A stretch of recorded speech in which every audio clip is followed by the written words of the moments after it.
Hi, this is doctor Rushanandhini, psychiatrist from Thanjavur.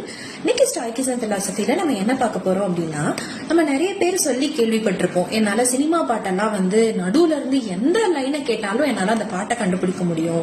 சில பேர் எனக்கு எல்லா டைரக்டர்ஸ் பேரும் தெரியும், இல்ல ஒரு பர்டிகுலர் ஸ்டார் அஜித், விஜய் அவங்களோட எல்லா படமும் எந்தெந்த வருஷம் வந்திருக்குன்னு தெரியும், இல்ல தோனியோட மேட்ச்ல எந்தெந்த மேட்ச்ல என்னென்ன விளையாடிருக்காருன்னு தெரியும். நிறைய இடத்துல எக்ஸ்பர்டீஸ்ல இருக்கும். ஆனா 2 அடி திருக்குறள் என்னால மனப்பாடம் பண்ண முடியல, 4 வாய்ப்பாடு என்னால மனப்பாடம் பண்ண முடியல, ஒரு 10 பேஜ் கொஸ்டின் பேப்பரை என்னால சால்வ் பண்ண முடியல.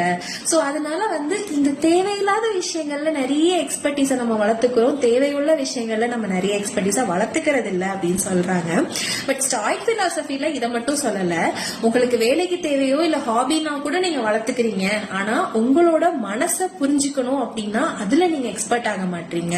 சோ உங்களோட மனசை புரிஞ்சுக்கிறதுலயும் நீங்க எக்ஸ்பர்ட் ஆகுங்க. அதுல அவேர்னஸ் இருந்தாதான் வாழ்க்கை நல்லா இருக்கும் அப்படின்னு சொல்றாங்க. இதை பத்தி யோசிச்சு பாருங்க. இனிய தமிழ் புத்தாண்டு நல்வாழ்த்துக்கள். தேங்க்யூ.